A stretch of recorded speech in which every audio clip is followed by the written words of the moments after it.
வணக்கம் and welcome to அரசியல் பேட்டை. வணக்கம் சார். பசும்பொன் முத்துராமலிங்க தேவருடைய பிறந்தநாள் மற்றும் குரு பூஜையை முன்னிட்டு முதலமைச்சர் உட்பட எல்லா கட்சி தலைவர்களுமே அவருடைய நினைவிடத்துக்கு போய் அவருடைய சிலைக்கு மாலை அணிவிக்கக்கூடிய காட்சிகளை பார்க்க முடியுது. இதுல என்ன ஒரு சிறப்பு அப்படின்னா, ஓபிஎஸும் செங்கோட்டையனும் ஒரே கார்ல இணைந்து போறது மட்டும் இல்லாம இந்த ரூஃப் டாப்பர் சார் அதை ஓபன் பண்ணி அதுல பிரச்சார வேன்ல அவங்க ரெண்டு பேருமே நாங்க ரெண்டு பேரும் ஒன்னா தான் இருக்கோம், அதை நாங்க தெரிவிக்கணும் அப்படின்ற ஒரு மோட்டிவ்லயே அவங்க அங்க வந்த மாதிரி தான் தெரிஞ்சது. இதுவே இபிஎஸ் கிட்ட இப்படி வந்திருக்காங்க, நான் பார்க்கலன்றாரு. எல்லாத்தையும் டிவில பார்த்து தெரிஞ்சுக்கிறீங்க, இதையும் டிவில தான் வந்திருக்கு, பட் அவர் நேர்ல பார்த்தா நம்புவேன் அப்படிங்கிறாரு. தீர விசாரிப்பதே மெய் அப்படிங்கிறாரு. அவர் நான் நம்பல, எனக்கு தெரியல அப்படின்ற மாதிரி போயிட்டாரு. அதாவது இவங்க ரெண்டு பேருமே எடப்பாடியுடைய செயல் மூலமா அதிருப்தியை சந்திச்சிருக்கக்கூடிய நபர்களா இருக்காங்க. இப்ப இவங்க ரெண்டு பேரும் ஒரு ஒரு குரூப்பை ஃபார்ம் பண்றாங்க அப்படின்னு எடுத்துக்கலாமா? இல்ல, இவருக்கு என்ன அதிருப்தி எனக்கு தெரியல. செங்கோட்டையனுக்கு ஓபிஎஸ்க்கு அது பதவி கேட்டாரு. ரெண்டு பேரும் ஒருத்தர் ஒருங்கிணைப்பாளர், இவர் இணை ஒருங்கிணைப்பாளராக இருந்தார். இவருடைய ஒருங்கிணைப்பாளர் பதவியை பிடுங்கிட்டு அவர் பொதுச் செயலாளர் ஆற ட்ரை பண்ணுறாரு. அதனால் ஓபிஎஸ்க்கு கோபம், அதனால் ரிபல் அடிச்சுட்டு வெளில இருக்காரு. செங்கோட்டையனுக்கு என்ன பிரச்சனை? அவர் எந்த பதவியும் கேட்கல, எந்த இதுக்கும் அதிகாரத்தையும் அவர் இல்லை. பள்ளிக்கல்வித்துறை அமைச்சராக போட்டு வச்சுருந்தாங்க, போக்குவரத்து துறை அமைச்சராக, பல டிபார்ட்மெண்ட் பார்த்த அமைச்சரை பள்ளிக்கல்வித்துறையில் போட்டு வச்சுருந்தாங்க. பள்ளிக்கல்வித்துறையிலையும் அவருடைய நிர்வாகத்தை அவர் செய்ய முடியாது.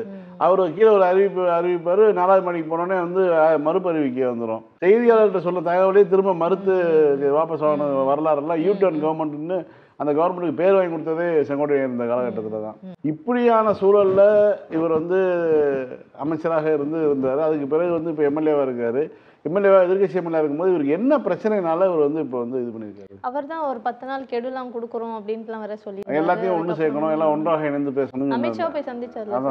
அதான் இதெல்லாம் எதுக்காக, அதான் சொல்ல வரேன். இப்போ இவர் யாரோ ஏற்கிறாங்க, அவரை ஏற்கிறதுனால தான் இவருக்கு இந்த துணிச்சல் வந்திருக்கு. இல்லாட்டினா அவர் எடப்பாடி எதிர்த்து அரசியல் பண்ணுவதற்கு பேசுவதற்கு இந்த 4 ஆண்டுகாலமாக அமைதியாக இருந்துட்டு திடீர்னு இப்போ பேசுவதும் செய்தியாளர்கள் சந்திப்பதும் அதிருப்தியில் இருப்பதாக காட்டுவதும், அதே மாதிரி டெல்லிக்கு போகிறதும், ஹரித்வார் இதுக்கு ரிஷிகேஷ் போகிறேன்னு சொல்லிட்டு போகிறதும், அப்புறம் போய் அமித்ஷா பார்க்குறதும், அது இந்த சம்பவங்கள்லாம் அதுக்கு பிறகு அமைதியாக இருந்தார். ஒரு 2-3 நாளைக்கு முன்னாடி நான் பேசவே இல்லை, நான் கனவு கண்டேங்கிற மாதிரி பேசினார். நான் கெடுவெல்லாம் விதிக்கலை அப்படின்னு சொல்லி பேசினார். இப்போ மீண்டும் பார்த்தீங்கன்னா மதுரையில் ஓபிஎஸோட காரில் ஏறி வந்திருக்காரு.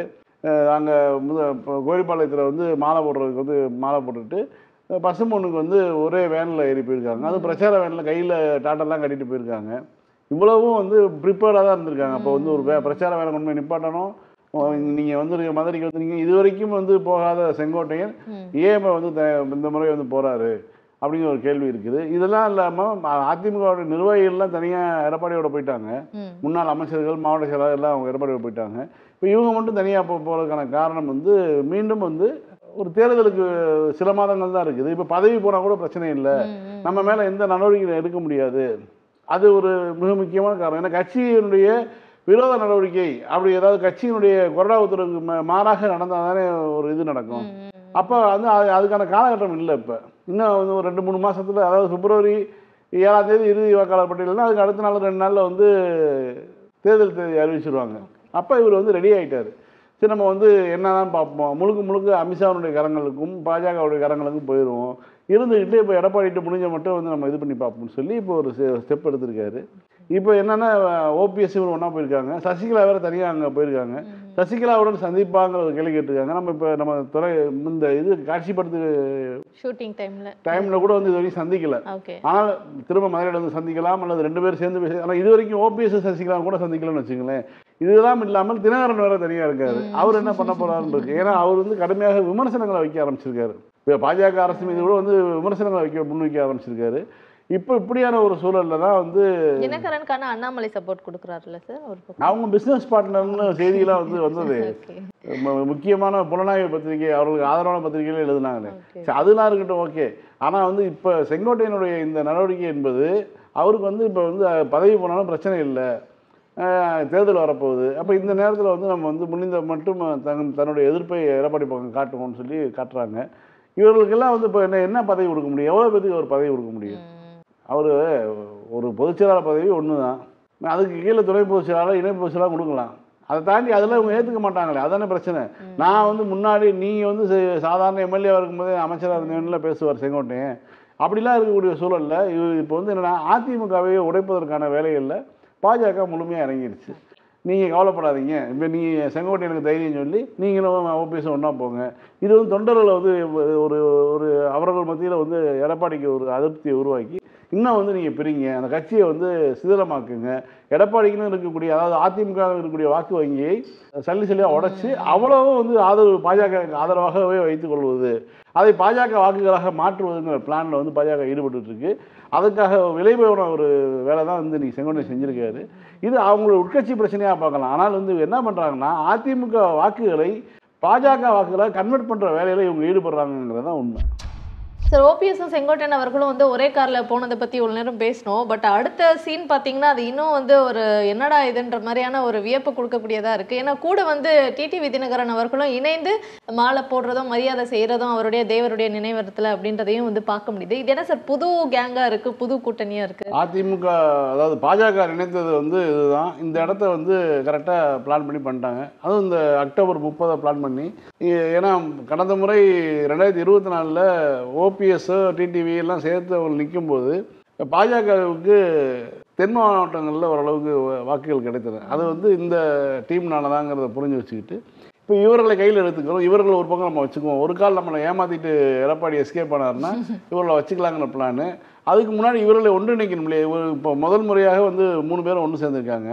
செங்கோட்டையன் இங்கேருந்து பிரிஞ்சு போன செங்கோட்டையனாக இருக்கட்டும், அதே மாதிரி ஓபிஎஸ்ஸாக இருக்கட்டும், டிடிவியாக இருக்கட்டும், 3 பேரும் வந்து ஒன்று சேர்ந்துருக்காங்க. அடுத்து சசிகலா எங்களோட வந்து இணைய வேண்டி இருந்தது, காலதாமத்தால் வர முடியலன்னு சொல்லி டிடிவி சொல்லியிருக்காரு. ஸோ இப்போ இவங்க வந்து இது ஒரு டீமாக வந்து முதல்ல அவங்க ஃபார்ம் ஆகிட்டு இப்போ வந்து எடப்பாடிக்கு ப்ரெஷர் கொடுக்க ஆரம்பிப்பாங்க. இந்த பீகார் தேர்தல் முடியறதுக்கான காலகட்டம் வந்துடும். உடனே எடப்பாடியை வந்து ப்ரெஷர் கொடுத்து நீங்கள் வந்து பொதுச்செயலாளர், நீங்கள் வந்து ஒன்று முதலமைச்சர் வேட்பாளராக இருங்க அல்லது பொதுச்செயலாளர் இருங்க, 2ல் ஒன்று தான் உங்களுக்கு சாய்ஸு, எதுவாக இருந்துக்கிறீங்கன்னு கேட்பாங்க. இந்த கேள்வி வந்து ரொம்ப முக்கியமான கேள்வி எடப்பாடியினுடைய அரசியல் வாழ்க்கைக்கு. எடப்பாடி இதை எப்படி சமாளிக்கிறான்னு தெரியும். எனக்கு தெரிய இன்றைக்கி இரவே போய் செங்கோட்டையனுக்கு நோட்டீஸ் அனுப்புவார் அல்லது செங்கோட்டையனுக்கு கட்சி விட்டு நீக்குவார். இது நடக்கிறதுக்கான வாய்ப்பு அதிகமாக இருக்குது. இந்த மாதிரி ஒரு இதை வந்து அவர் எதிர்பார்க்கலை. கொங்கு பகுதியிலேருந்து ஒருத்தர் போய் வந்து ஒரு மூத்த முன்னாள் அமைச்சர் போய் இவர்களுடன் சேர்ந்து கொண்டு தன்னை எதிர்ப்பது என்பதும் அதிமுக ஒன்றிணைய வேண்டும் என்கிற ஒரு குரல் எடுப்பது என்பது தனக்கு பிடிக்காத விஷயம்னு இவரை பொறுத்த வரைக்கும், எடப்பாடியை பொறுத்த தெரியும். அதனால் இன்றைக்கி வந்து அவர் கட்சியை விட்டு நீக்குவார். இன்றைக்கோ நாளைக்கோ நோட்டீஸ் அனுப்புவார், கட்சியை விட்டு நீக்குவார். ஆனால் இந்த வேலையை வந்து பாஜக தான் செய்கிறது. பாஜக முழுமையாக இதை வந்து முடிச்சுக்கிறதுக்கான இதில் இந்த பக்கம் வந்து அண்ணாமலை உடனிருந்து பாஜக தரப்பு செய்திகளை எல்லாம் அவர்களுக்கு ஷேர் பண்ணி என்ன பண்ணணும்னு சொல்லி கொடுத்துருக்காரு. அந்த பக்கம் பார்த்தீங்கன்னா நயினா நாகேந்திரன் வந்து உடன் பயணிக்கிறார். நேற்றுக்கு தான் திண்டுக்கல் சீனிவாசன் பேசுகிறாரு, உத்தரப்பிரதேசத்தில் 3 முறை பிரதமராக இருந்தவர் மோடிங்கிறாரு. அப்புறமேல இந்தியாவுடைய உள்துறை அமைச்சர் யாருப்பான்னு நயினா நாகேந்திரன் கேட்குறாரு. என்ன இவ்வளவும் வந்து அந்த வீடியோ இருந்தால் கூட போடுங்க. அதாவது சங்கடமே படாமல் ஒரு பெர்ஃபார்மன்ஸ் பண்ணிக்கிட்டே போயிட்டு இருக்காரு. இதில் என்ன கொடுமைன்னா நயினா நாகேந்திரனுக்கு உண்மை தெரியாது அவர். ஏன்னா அவரே இப்போ தான் ஏடிஎம்கேலேருந்து பாஜக வந்தது. மோடி எங்கேருந்து போனவர்னு அவருக்கு தெரியுமா தெரியாது இல்லை. எனக்கு உனக்காவது கேள்வி தெரியுது, எனக்கு கேள்வியே தெரியாதப்பாங்கிற கண்டிஷனில் வந்து அவர் இது பண்ணிகிட்டு இருந்தார். இப்போ வந்து முழுக்க பாஜக தமிழ்நாட்டில் அதிமுகவை டிஸ்மேண்டிங் பண்ணக்கூடிய வேலைகளை தொடங்கிவிட்டது. இதுதான் சொல்ல முடியும். அது வந்து ரொம்ப தெளிவாக தெரிய வருது. ஏன்னா என்னைக்கு இருந்தாலும் வந்து ஒருவேளை அதிமுக நம்மளை கழட்டி விட்டுட்டு எடப்பாடி பழனிசாமி தாவேகா பக்கம் கூட்டணிக்கு போகிறதுக்கான வாய்ப்புகள்லாம் இருக்குதுன்னு தெரிஞ்சுக்கிட்டு இப்போ முழுக்க அவரை உடைப்போம். இன்னும் கூட வந்து இன்னும் அடுத்தடுத்த கிளர்ச்சியாளர்கள் உருவாகிறதுக்கான வாய்ப்பும் தெளிவாக தெரியுது. இப்போ அமித்ஷா கூட ரீசெண்ட் டைம்ல வந்து என்ன சொல்லியிருக்காருன்னா, தாவேகா கூட கூட்டணி வந்து வைக்கிற ஐடியாவில் இருக்கீங்களா அப்படின்னா, எங்களுக்கு வந்து தமிழ்நாட்டில் என்டிஏ கூட்டணியை வந்து விரிவாக்கம் செய்யணும்னு தான் இருக்கு. கட்சி எலெக்ஷன் அப்படின்னு வரும்போது எந்த கட்சி யார் கூட வேணாலும் சேரலாம், சேராமலும் போகலாம். நாங்கள் என்டிஏ கூட்டணியில் வந்து டிஸ்கஸ் பண்ணிட்டு முடிவெடுப்போம் அப்படின்ற மாதிரி. அப்போ ஓகேன்னா உடனே வந்து ஏற்றுக்கக்கூடிய ஒரு மனநிலை தான் அவர் இருக்காரு. இவங்க தான் கொள்கை எதிரின்னு சொல்லிட்டு இருக்காங்களே. இப்போ இது பார்த்தீங்கன்னா இதில் அமித்ஷாவினுடைய ஒரு கருத்து தான் ரொம்ப முக்கியமாக கவனிக்கத்தக்கது. தேர்தல் நேரத்தில் வந்து நான் கூட்டணி சேர்வது தவறு இல்லைன்னு சொல்லியிருக்காரு. யாரும் வேணாலும் இதுதான் அவங்க திமுக இப்போ இன்னைக்கு இருக்கு இல்லையா, திமுக கூட இருக்கக்கூடிய இடதுசாரிகள், விசிக, காங்கிரஸ், இந்த மாதிரியான ஒரு அணி இருக்கு இல்லையா, இந்த அணி எல்லாமே பாஜகவினுடைய செயல்பாட்டை சித்தாந்தத்தை எதிர்க்கக்கூடிய கட்சி. அது அதனால தான் வந்து இவர் வந்து ஓரணியில் வந்து அந்த அந்த கட்டுக்குலையாமல் நிற்கிறதுக்கான காரணம். ஆனால் அமித்ஷா வந்து பார்த்தீங்கன்னா அவர்கள் வந்து அதிகாரம் கிடைச்சா போதுங்கிறதுனால எவன் கூட வேணாலும் சேருவோம், யார் கூட வேணாலும் சேருவோம், தேர்தல் வந்தால் நாங்கள் வந்து யார் கூட வேணாலும் கூட்டணி வைப்போம் அப்படின்னு சொல்றதுக்கான காரணம் என்னென்னா அதிகாரத்தை வந்து தான் வந்து கைப்பற்றணும். அது மட்டும் தான் நோக்கம். திமுகவுக்கோ மற்றவர்களுக்கோ அது கிடையாது. திமுகவுக்கான சமூக விஷயங்கள் எவ்வளவோ இருக்குது. சமூக நீதி பற்றி பேச வேண்டிய விஷயங்களாக இருக்கட்டும், பல்வேறு விஷயங்கள் வந்து செய்யணும். அது ஒரு சமூக இயக்கமாகவும் இருக்குது, அரசியல் இயக்கமாகவும் இருக்குது திமுக. ஸோ அதனால் வந்து இது மாதிரிலாம் ஒரு முடிவு எடுக்க முடியாது. யாரோட வேணால் கூட்டணி சேர்றதுங்கெல்லாம் வந்து திமுகவுக்கு கிடையாது. ஆனால் அமித்ஷா பாருங்க பேச்சோட பேச்சா சொல்லிடுறாரு, நாங்கள் தேர்தல் நேரத்தில் யாரோட வேணாலும் கூட்டணி சேருவோங்கிறது.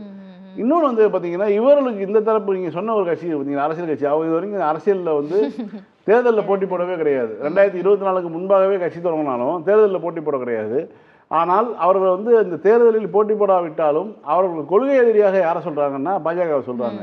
அரசியலுக்கு வரும்போதே கொள்கை எதிரின்னு ஒருத்தவங்களை முடிவு செஞ்சுட்டு நாங்கள் வந்து ஒரு பாஜகவுக்கு எதிர்த்தரப்பு அப்படின்னு சொன்னாலே கிட்டத்தட்ட ஒரு இடதுசாரிகள் இதுதான், முற்போக்கு சக்தியாக தான் தங்களை கருதிக்க முடியும். ஏன்னா அம்பேத்கரையும் பெரியாரையும் அவர்கள் வந்து முன்னிலைப்படுத்தி அவங்களுடைய 50 தலைவர்கள் அவங்க வந்து வச்சுருக்காங்க. நாங்கள் வந்து கொள்கை எதிரி, அரசியல் எதிரி திமுக, கொள்கை எதிரி பாஜகன்னு சொல்கிறாங்க. அப்படியேப்பட்ட கட்சியோடு எப்படி போய் அவங்க போய் சேருவாங்க?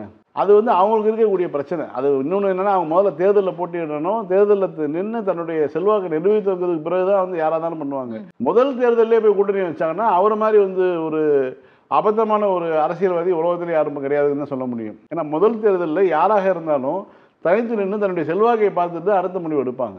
அவங்களோட முதல் மீட்டிங்லேயே வந்து அதை அவர் சொல்லிட்டார்ல சார், யாரை வேணாலும் நாங்கள் வந்து கூட்டணிக்கு நாங்கள் தயார் அப்படின்றது வந்து தாவேகாவுடைய முதல் கூட்டணிக்குன்னா கொள்கை ரீதியாக கூட்டணிக்கு தான். அதான் இப்போ நீங்கள் கொள்கை ரீதியாக எதிரி, கொள்கை எதிரின்னு சொல்ல ஒரு நபர் கூட எப்படி நீங்கள் கூட்டணி வைக்க முடியும்? அரசியல் எதிரியை வீழ்த்துவதற்கு கொள்கை எதிரி கூட கூட்டணி வைப்போம்னா உலகத்தில் எது ஏற்றுக்க முடியும்? இப்போ ஒரு ஹிட்லர் 2ஆம் உலகப் போரின் காலகட்டத்தில் ஹிட்லர் இருக்காங்கன்னா நேச நாட்டு படைகள் வந்து ஹிட்லரால் பாதிக்கப்பட்ட நாடுகள், அதே மாதிரி அந்த நாடுகளுக்கு ஆதரவான நாடுகள்னு சொல்லி அமெரிக்கா வந்து ஹிட்லரால் நேரடியாக பாதிக்கப்படல, ஆனால் பிரிட்டன் பாதிக்கப்படுது.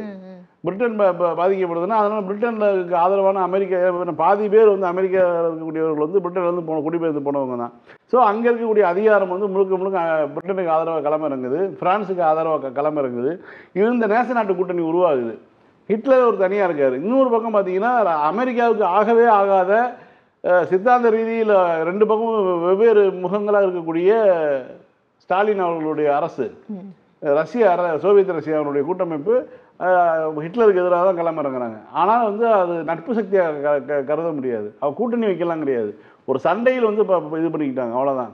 இவங்க வந்து என்ன சொல்கிறாங்கன்னா கொள்கை எதிரின்னு சொல்கிறாங்க. கொள்கை எதிரியாக இருக்கும்போது எப்படி இவர் வந்து அவரோட கூட்டணி வைக்க முடியும்? அப்படின்னா நீ உன்னைய மாதிரி ஒரு கோமாளி யாரும் கிடையாதுங்கிறது நிரூபணம் ஆயிருங்கிறது தான் உண்மை சார். அதுலேயே இன்னொரு விஷயம் சார், அனைத்து கட்சி கூட்டத்துக்காக இன்வைட் பண்ணுறதுக்கு திமுக சார்பில் திரு பூச்சி முருகன் அவர்கள் வந்து தாவேகாவுடைய அந்த அலுவலகத்துக்கு சென்றிருக்காரு. அதனுடைய வீடியோஸ் வந்து போட்டுட்டு திமுகவுடைய வண்டி வந்து தாவேகாவுடைய ஆஃபீஸ் வாசலில் இருக்குது, என்ன விஷயன்ற மாதிரி சோஷியல் மீடியாவில் போடுறாங்க. அவர் வந்து திமுகவினுடைய சார்பில் போய் ஒரு அழைப்பு விடுக்க போகிறார். எதற்காக? எஸ்ஐஆர் என்று கொண்டு வராங்க இல்லையா, அந்த எஸ்ஐஆருக்கு எதிராக அனைத்து கட்சி கூட்டத்தை திமுக தலைமையில் கூட்டுறாங்க. அப்படி கூட்டும்போது அது எஸ்ஐஆருக்கு எதிராக யாரெல்லாம் கருத்து வச்சுருக்காங்களோ அந்த கட்சிகளை அழைப்பது வந்து திமுகவினுடைய கடமை. அந்த அடிப்படையில் அவங்க அழைக்கிறாங்க. இப்போ அதிமுகவும் எஸ்ஐஆருக்கு ஆதரவாக எதிராக இருந்துச்சுன்னா அதிமுகவுக்கும் அழைப்பு போயிருக்கும். ஆனால் அதிமுக மனதார வரவேற்கிறோம்னு சொல்லிட்டாங்க. ஏன்னா அதிமுக சொல்லிட்டாங்க. அதனால வந்து அதிமுக அழைப்பு இருக்க வேண்டிய அவசியம் கிடையாது. ஆனால் மற்ற கட்சிகள் எல்லாமே அழைக்கும் போது எந்த கட்சியும் கூட்டணி இல்லாமல் தனியாக இருக்கக்கூடிய தாவேகா எஸ்ஐஆருக்கு எதிராக நாங்கள் வந்து கடுமையான நிலைப்பாட்டில் இருக்கோம்னு சொல்லி அதனுடைய அருண்ராஜ் வந்து பேசினார். அந்த கட்சியினுடைய பொருளாளர் வந்து பேசும்போது நாங்கள் கடுமையான எதிர்ப்பை தெரிவிப்போம், நாங்கள் வந்து எஸ்ஐஆர் ஆரம்பத்துலேருந்து எதிர்க்கிறோன்னு சொல்லியிருக்காரு. அப்போ அந்த கட்சிக்கு வந்து அனைத்து கட்சி கூட்டத்தில் ஒரு அங்கம் வைக்க கூட்டத்தில் வந்து உங்களுடைய கருத்துக்களை சொல்லுங்கள் அப்படின்னு சொல்றது அழைக்கிறது சாதாரணமான ஒரு நிகழ்வு. இது திமுக வண்டி போய் யார் இதில் நிற்கல.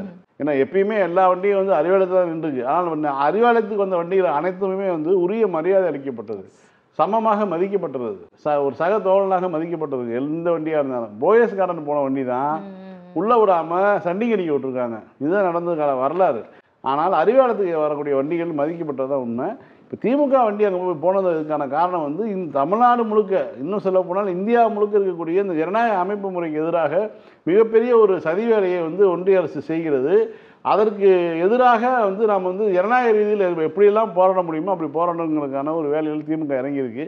அதுக்காக தான் வந்து இவரை போய் கூப்பிட பண்ணது. இதுல வந்து அதாவது அரசியல் தெரியாத இல்ல, ஏன்னா தாவேக்கால இருக்கவங்களுக்கு தான் பெருசா அரசியல் தெரியாது, அதனால அவங்க அவங்களே இப்ப என்ன தெரியுமா, நான் தற்குறின்னு போட ஆரம்பிச்சிட்டாங்க. அதாவது அந்த ஒரு வசை சொல்ல வந்து அவர்கள் வந்து அப்படியே இது பண்றாங்களாம். நான் தற்குறி தான், தற்குறி அப்படிங்கிறாங்க. அதாவது தற்குறினா பயோடேட்டான்னு போடுவோம்ல, தற்குறிப்பு, அத மாதிரி இவங்க எடுத்துக்கிட்டு நான் தற்குறி தான் அப்படின்னு நான் போட்டுட்டு இருக்கேன். நானே வந்து ஒரு அடையாளமாக இருக்கிறேன் சார்.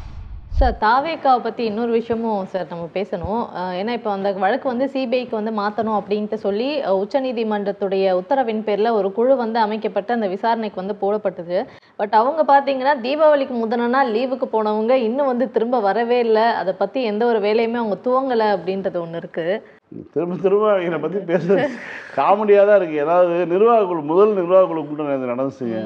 நிர்வாகக்குழு கூட்டத்தில் விஜய் ஃபோட்டோ வச்சுருக்காங்க. ஒரு கட்சியினுடைய முதல் நிர்வாக குழு கூட்டம். அடுத்து என்ன பண்ண போகிறோம், மிகப்பெரிய ஒரு ட்ராஜடியை பண்ணிட்டு வந்திருக்கோம்.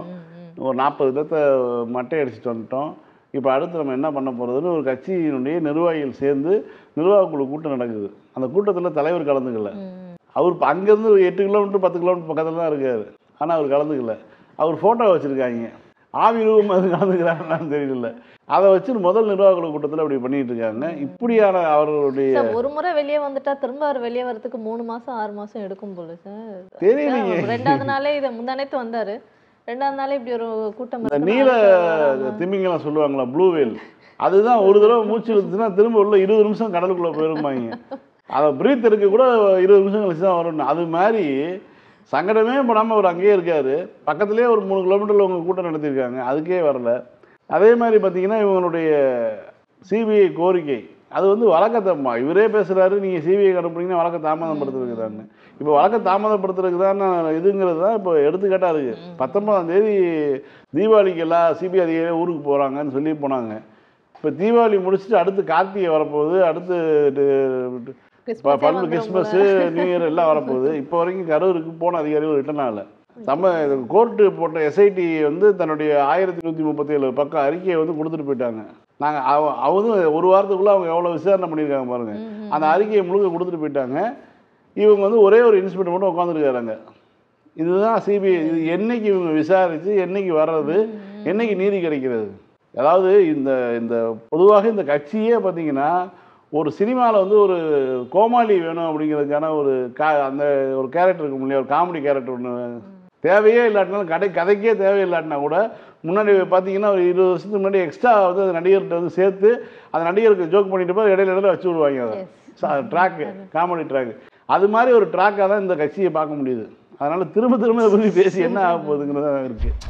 சார், நகராட்சி நிர்வாகத்துறையில் பணி நியமனத்தில் வந்து சில தவறுகள் நடந்திருக்கு அப்படின்னு இடி வந்து டிஜிபிக்கு வந்து ஒரு கடிதத்தை வந்து எழுதியிருக்காங்க. அது என்ன விசாரிங்க அப்படின்ற மாதிரி சொல்லியிருக்காங்க. இதை பற்றி நம்ம நேற்றே பேசணும். இன்னைக்கு வந்து நகராட்சி நிர்வாகத்துறை அமைச்சர் அவர்கள் வந்து அதற்கான ஒரு தகுந்த பதிலடியை வந்து கொடுத்துருக்காங்க சார். இல்லைங்க, அது ரொம்ப ஒரு அபத்தமான விஷயம். ஒரு விசாரணை அமைப்புக்கு ஆதாரம் இருக்கு அப்படின்னா என்ன பண்ணணும்? அவங்களே நேரடியா இறங்கி விசாரணை பண்ணி நீங்களே வந்து கைது நடவடிக்கை வரைக்கும் போறீங்க. நீங்க இதற்கு முன்பாக மின்சாரம் மற்றும் ஆயத்திரவை அமைச்சராக இருந்த ஒருத்தருடைய வீட்டுக்குள்ள போய் அவரை காலையிலேருந்து இரவு வரைக்கும் 17 மணி நேரம் வந்து தொந்தரவு செய்து அவரை வந்து இயற்கை அழைப்பு கூட தனியாக அனுப்பாமல் அவரை உட்கார வச்சு விசாரணைங்கிற பேரில் வந்து அவருக்கு இதய பிரச்சனை வர வச்சு நீங்கள் வந்து அரெஸ்ட் பண்ணீங்க. அப்படி அதாவது இதயத்தை நெஞ்சை அறுத்து பைபாஸ் சிகிச்சை பண்ண ஒரு நபரை கூட வந்து திரும்ப வந்து சிறையில் தான் வச்சுருந்தீங்க. 17 மாதம் கழிச்சு தான் நீங்கள் வந்து கொடுத்தீங்க. அவ்வளோ தூரம் செய்யக்கூடிய நீங்கள்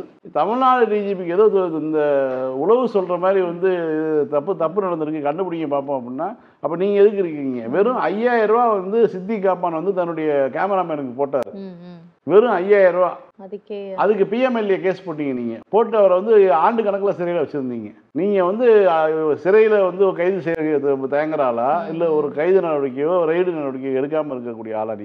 நீங்கள் வந்து தகவல் சொல்கிற ஆளா? நீங்கள் ஒரு 5000 ரூபா காசை வந்து போட்டதுக்காக வந்து நீங்கள் ஊபி அரசையும் யோகி ஆதித்யநாத்தையும் குளிர வைக்கணும், மோடி அரசை குளிர வைக்கணுங்கிறதுக்காக வெறும் 5000 ரூபாயை பிஎம்எல்ஏன்னு சொல்லி அதை வந்து மணி லாண்டரிங்னு சொல்லி பணத்தை வெள்ளையாக்க வேலைன்னு சொல்லி நீங்கள் வந்து கைது பண்ண நீங்கள் எப்படி இருப்பீங்க? அமைதியாக இருப்பீங்களா? தமிழ்நாட்டுக்குள்ள வந்து இப்படி ஒரு இவ்வளோ பெரிய சம்பவம் நடந்திருக்கு. ஒரு வேலைக்கு 25 லட்ச ரூபாலேருந்து 35 லட்ச ரூபா வாங்கினாங்க.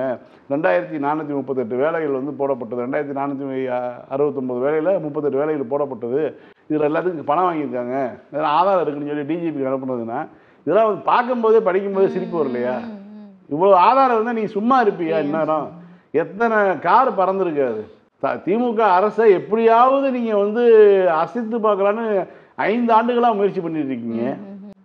நீங்கள் வந்து அமைதியாக இருக்கக்கூடிய ஆளா? யாருக்கு கதை விட்றீங்க? ஒரு அமைச்சர் வந்து அறிக்கையை வந்து அவ்வளோ அழகாக சொல்லியிருக்காரு.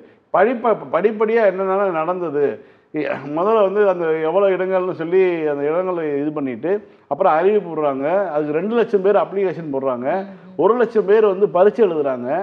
1 லட்சம் பேர் பரீட்சையும் வந்து மார்க்கு விடைத்தாள்கள் திருத்தப்பட்டு அதற்கு பிறகு வந்து அந்த அவர்களுடைய இடஒதுக்கீட்டின் அடிப்படையில் வந்து எல்லோருக்கும் வந்து வாய்ப்பு வழங்கப்படுது. இதுக்கிடையில் வந்து அதுக்கு எதிரான வழக்கு வந்து உச்சநீதிமன்றம் வரைக்கும் போகுது. உச்சநீதிமன்றத்தில் வழக்கு தள்ளுபடியானதுக்கு பிறகு தான் வந்து அவர்களுக்கு பணி ஆணை வழங்கப்படுது. இன்டர்வியூ வைக்கிறாங்க. இன்டர்வியூ வச்சு இன்டர்வியூவில் செலக்ட் ஆனவங்கள வந்து பணி ஆணை கொடுக்கப்படுது.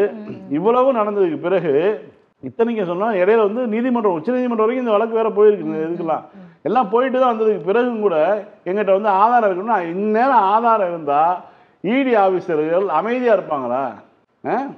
இடி ஆஃபீஸர் வந்து எவ்வளவு ரெய்டு நடந்துச்சு, எந்தெந்த இடத்துல வந்து இந்த தமிழ்நாடு முழுக்க வந்து இடி அதிகாரிகள் என்ன பண்ணாங்க? சம்மந்தமே இல்லாமல் திண்டுக்கல்லேருந்து ஒரு மருத்துவரை வந்து இந்த ரெய்டுகளை காட்டி உங்கள் வீட்டுக்கு ரெய்டு வர போகிறோம்னு சொல்லி மிரட்டி 20 லட்சம் பணத்தை வாங்கி லஞ்சத்தோடு ஒருத்தர் மாட்டினான் ஒரு அதிகாரி. அப்படிலாம் வந்து யாரோ எங்கெங்கெல்லாம் பூந்து காசு வாங்கிட்டு இருந்தாங்க. இப்படி ஒரு சம்பவம் நடந்திருக்கு, எங்கிட்ட முழுக்க ஆதாரம் இருக்குன்னா இவங்க அமைதியாக இருப்பாங்களா? யாரை ஏமாத்திட்டு இருக்காங்க? இல்ல சம்பந்தமே இல்லாம அமைச்சர் பொன்முடி அவர்களை வந்து விசாரணைக்கு வரணும் அப்படின்னு சொல்லியிருந்தாங்க. அமைச்சர் ஐபி அவங்களுடைய வீட்லயுமே வந்து போயிருந்தாங்க. இந்த மாதிரி அவங்க கிட்ட ப்ரூஃப் இருந்ததுன்னா இது வரைக்கும் வந்து அமைச்சர் நேரு அவர்களுடைய வீட்டுக்குமே வந்து போயிருக்கணும். பட் எதுவுமே எப்படிங்க போகாம இருப்பாங்க இவங்க? இல்ல இன்னொன்னு வந்து இந்த நடைமுறையே கேலிக்கூத்தான நடைமுறைங்க. இவங்க வந்து இந்தியாவில் எப்படி வந்து தேர்தல் ஆணையம் எப்படி தனிப்பட்ட ஒரு விசாரணை அமைப்போ, எப்படி வந்து சிபிஐ தனித்த விசாரணை அமைப்பு, அதே மாதிரி இடியும் தனித்த விசாரணை அமைப்பு தான். அவங்க வந்து யார்கிட்டையும் கேட்க வேண்டியதில்லை. மாநில காவல்துறைக்கு தகவல் சொல்லிட்டு வேலை செய்யலாம், அவ்வளோதான். கைது நடவடிக்கை எடுக்க போகிறாங்கன்னா ஒரு மாநில காவல்துறைக்கு தகவல் சொல்லணும், அவ்வளோதான். அதை செஞ்சுட்டு அவங்க போய் என்ன வேணாலும் பண்ணலாம். ரெய்டு போகிறதுனா ரெய்டு அவங்க யாரையும் கேட்க வேண்டியதில்லை. சிஆர்பி சொல்லிட்டு அவங்க ரெய்டு போயிடலாம், பாதுகாப்பை வாங்கிட்டு அவங்க ரெய்டு போயிடலாம். மாநில காவல்துறையிட்ட கூட சொல்ல தேவையில்லை. அந்த அளவுக்கு வந்து அவர்களுக்கு வந்து அதிகாரத்தோடு தான் இருக்காங்க. அவங்க எல்லா பக்கமும் நடந்துட்டு தான் இருக்கு. அப்படி இருக்கும்போது இவர்கள் வந்து அமைதியாக இருப்பாங்களா? இந்த தமிழ்நாடு டிஜிபி வந்து பேப்பர் கொடுப்பாங்களாம், நீங்கள் அவர் மேலே கம்ப்ளைண்ட் எல்லா ஆதாரமும் இதில் இருக்குது, நீங்கள் நடவடிக்கை இருக்குன்னு. இது எதுக்கான ஒரு அரசியலுக்காக இது பேசுபொருளாக மாறி இது வந்து தமிழ்நாடு டிஜிபிட்ட கொடுத்தோம், 1 மாதம் ஆச்சு 2 மாதம் ஆச்சுன்னு சொல்லி நாளைக்கு நீதிமன்றத்தில் யாராவது ஒருத்தர் கமெண்ட் பண்ணுவாங்க. அதுக்கப்புறம் வந்து அதை உடனே வந்து அது ஒரு வழக்கை போட்டு தேர்தல் நெருக்கத்தில் வந்து ஒரு ஜிமிக்ஸ் பண்ணலான்னு இவங்க பிளான் பண்ணுறாங்க. இது வந்து இவங்க கையில் வந்து எதுவுமே கிடையாது. இந்த வழக்கு என்பது நீதிமன்றத்துக்கு போனால் ஏற்கனவே வந்து ஒரு வழக்கில் அவமானப்பட்டு நிற்கிற மாதிரி இந்த வழக்கில் மிக மிக கேவலப்பட்டு தான் நிற்பாங்க. ஏனென்றால் பொதுவாக திமுக ஆட்சி வந்ததுக்கு பிறகு சாதாரண ஒரு கலெக்டர் போடுற வேலையில் வந்து எந்த ஒரு அரசு பணியாக இருந்தாலும் அதை வந்து அரசு தலையிடவே கிடையாது. அவர் நேரடி நியமனம் தொடங்கி பரீட்சை எழுதி வர்றதுலேருந்து எல்லாமே வந்து ரொம்ப கண்கொத்தி பாம்பாக அரசு கவனித்து தான் நடந்துட்டு இருக்கு. அதனால் இந்த வழக்கு இவங்க சப்போஸ் அரசு தமிழ்நாடு அரசு காவல்துறை எப்படி தமிழ்நாடே விசாரிக்க முடியும்னு சொல்லி இடிடியே கொடுத்தாலும் சரி, நீதிமன்றத்தில் போய் இந்த வழக்கு வந்து சந்தி சிரிக்க போகிறது உறுதி. ஃபைன் சார், திரும்ப நாளைக்கு இதே நிகழ்ச்சியில் சந்திப்போம். மீண்டும் நாளை மாலை 6:30 மணிக்கு அரசியல் பேட்டை நிகழ்ச்சியில் சந்திக்கலாம். நன்றி.